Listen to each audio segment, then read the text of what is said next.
I wanted to like this rank system. I made an entire video. I had a whole script. I recorded it. I cut it up. I was going to put it with some footage and I was going to post it literally like 2 weeks ago. And then I played more ranked games and I looked at the distribution on ApexLegendsStatus.com and it kept getting worse and worse and worse. So we just have to talk about it. I mean, there is a primary issue, a fundamental issue that really should have been easy to see. And I try not to over-exaggerate. I try not to harp on Respawn too much because I know that running a video game is difficult. And crunching all these numbers to run a ranked system that has a reasonable distribution, that's not an easy thing. And I don't have a good solution for it. But there is an obvious problem that showed up that should have been seen by anybody with a rudimentary understanding. So let's talk about it. And before we talk about the problem with the ranked system, there's a couple things that could have been really good that maybe are really good that we just don't know because of how messed up this one issue is. Provisional matches might have been a good thing. They were pretty harsh, but they might have been a good thing. At the very least, they started off our distribution for the ranked system with a reasonable normal distribution, or the first half of a normal distribution at least. That might have been a good thing. We don't really know because of how messed up the system is. The hidden MMR matchmaking has been a little bit strange. I haven't played a game with actual silver players in like 2 or 3 weeks. I've played with nothing but platinum players for that long, which is fine. It hasn't really affected the quality of my games, and I would rather have better teammates on average. It's strange, but I guess it's fine, and I'm still gaining LP. It just feels strange that a silver is playing with platinums. That could work under a better system. That could potentially be fine. And maybe the solo queuing experience is better than it has been. I know that they did try to make some changes to put trios, like full stacked trios, against solos and duos less often. So maybe that did get better. Maybe that is better, but we don't know because the system is so much messed up. And the main reason the system is messed up is that there's far too much LP being given out on average. Let's go through some numbers real quick. Before we get too far, I'd really appreciate if you hit the like button, if you hit subscribe. It helps get my content out to other people, helps me meet new people. This is a really fun hobby for me, getting to meet new people and just talk about the state of this game. It's one of my favorite games, and I'm really happy that we have a little bit of a community here. So I'd really appreciate it if you hit the like button, hit subscribe, maybe even share it with some friends. So let's get into the math and let's explain what the problem is. Okay, so we're going to make a couple assumptions before we get into these numbers. So first, we're going to assume that MMR is matching us against equally skilled opponents. Now, what this means in practice is that we are, on average, ending a game in each of the 20 possible placements once every 20 games. So for an example, once every 20 games, you should be winning a game. Once every 20 games, you should die in 20th place. Once every 20 games, you should end in 13th, and so on and so forth for each of the individual placements. Now, when it comes to the ranked system, that effectively means that for 7 of these matches, you will lose 35 LP. For 3 of these matches, you will lose 25 LP. The other 10 placements have varying degrees of gain, and I'm not going to go through all of those. What I did instead was I added them all together, divided them by 10, and found out that it averages out to gaining 97.5 LP per game on average when you get top 10. Another way to think about that is that out of the 20 games, you are losing LP in 10 of them, and you are losing an average of 32 LP per game once you add those up and divide them. Whereas out of the other 10 games, you were gaining an average of 97.5 LP per game. Now, you do a little bit more math, you take the average LP that you're losing and subtract it from the average LP that you're gaining, you will see that per game, you're gaining an average of 65.5 LP per game. Are you starting to see an issue? We are assuming that we're playing against equally skilled opponents, which the matchmaking system is already trying to do, right? So if we're playing against equally skilled opponents, we are gaining LP every game on average, once you extrapolate it out far enough. Like, yeah, you're going to have some bad drops where you just lose 35 LP or 25 LP or whatever. Like, you're going to have some bad drops, and you're going to have some baller games. But on average, you're gaining this little bit of LP per game. Now, I looked this up, and according to a website called theglobalgaming.com, the average Apex player is in a game for 15 minutes. Sometimes it's shorter, obviously, if you hot drop and it doesn't go so well. Sometimes it's longer when you go the full 20 minutes, go all the way to ring 6, and you make it to the end. On average, ends up being about 15 minutes per game. Not accounting for the time it takes to actually be queued into a game, that means that a player who is up against equally skilled players will play an average of 4 games per hour, which means they are gaining an average of 262 LP per hour.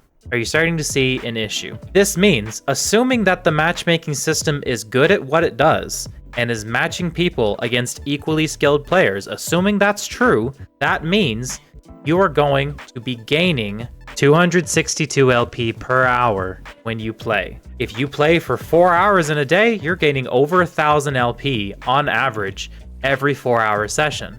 The only way that that could be fixed is by putting the player against people that are crushing them, so that they're losing more often than they statistically should be. I'm going to assume that Respawn didn't do that, because if every time you go into ranked you just get like annihilated, I don't think you're going to play that much ranked after that. I think you're just going to go back to pubs. If you look at the ranked distribution statistics over on ApexLegendsStatus.com, you will see currently that Masters, at least at the time that I'm recording this, Masters is at 7.573% of the population.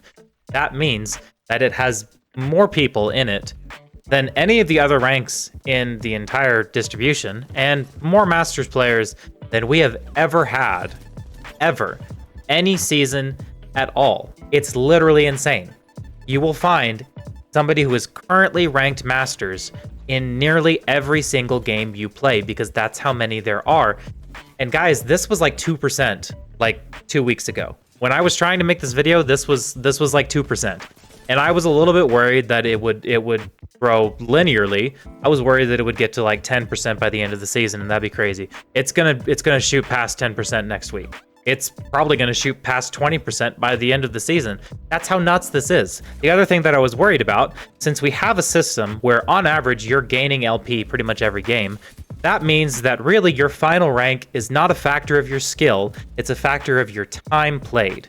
If your rank is an equation, we talked about this in the last ranked video, if we assume that there is an equation that can accurately predict your rank, and that equation needs two variables, your skill level and the time you spend playing, then a linear distribution means that the time spent playing is more important than the actual skill level of the player. Because if there's two variables and we end up with a straight line, that means one of those variables isn't actually useful. It's not actually having any kind of influence on the distribution. And if you go over to ApexLegendsStatus.com right now, you will see that it's starting to look like a line. It's getting closer and closer to a line. Diamond is growing, Platinum is growing, Gold is growing. Masters is an extreme outlier, and it's going to continue to be an outlier, I think. That's the consequence of making it possible for players to gain LP on average every single game. That's the consequence of that. So what is the solution to that? How do we fix this? All you would have to do is all you would have to do is change the numbers so that you're losing an average of 97.5 LP per game, just how you're gaining an average of 97.5 LP per game. Once you did that, players would equalize at the rank that they should be at, and you could solve a big portion of the problem. So that's a possible solution. That's probably the easiest solution. That would mean that it's not possible to just put hours and hours into the game and get to the highest rank in the game. You would still have to actually be able to compete at that level, especially because your MMR would be going up. I think the goal of their system was that everybody would be progressing throughout the entire season, which is also why you had professional players in their provisional matches being put into silver, because they wanted to give a wide berth for people to grow throughout the entire season and eventually get to Masters somewhere around the end of the season. Obviously, the best players would get there pretty early on, and then they would fight for Apex Predator, but the goal was for people who were Masters level to have a long progression that ended with a satisfying landing at Masters. I think that was the goal, and the way that the numbers were crunched, I think they drastically underestimated the desire of Apex players to grind out hours and get to that top rank. They vastly underestimated people, so now we're here. So first solution is to just increase the average LP lost per game to 97.5 LP. Another way that they could potentially solve the issue is adding more ranks. So you could add tiers to each rank. You could just straight up add brand new ranks, like something beyond Masters, something like, I don't know, Legend or like Champion. I don't know. Like there's tons of random names you could come up with. Just put a new rank right after Masters. That's another possible solution. If you don't make enough ranks, you'll still have this issue. Basically, the goal of that would be to make the time requirement for getting the max rank so, what's the word? You would have to make the time requirement for ranking up so absurd that skill became a more important factor than time played. So if you just straight up added ranks, yes, technically it's possible to just play enough hours and get to the max rank under this current system. If you literally just added ranks, that would still be possible. But if you add enough ranks, it would become very time prohibitive. So it would be very difficult for people who aren't actually masters or an Apex Predator level to get to those top ranks if they weren't good enough. So those are two possible solutions. Probably the real solution is some hybrid of them. You shouldn't be able to gain this much average LP. There are other issues with the ranked system, and there's potential that the other changes that they implemented are actually total crap. That's possible. It's hard to tell because of this one glaring issue that has culminated in this massive problem and this massive overinflation of masters. And like, I'm not exaggerating, guys, this is literally the worst that this has ever been. We have never had this many masters at the end of a season. Those are my thoughts. I was really hoping that Respawn would fix this rather quickly, that they would do an emergency patch to the system and be like, well, guys, we're sorry. We just didn't crunch the numbers on this. I wish they would just have owned up to that quickly and done something. So let me know your thoughts down below. Are there any other issues you've seen with the ranked system? Do you have any other ideas that you think will solve this? What do you think about them just going back to the old system? Would you want to go back to what we've had between seasons, basically seasons 13 through 16, the 13 being a bit of an outlier? Would you want to go back to what we had season 12 and earlier? Yeah, what do we do? Thanks for watching, thanks for listening, and I will see y'all in the comments.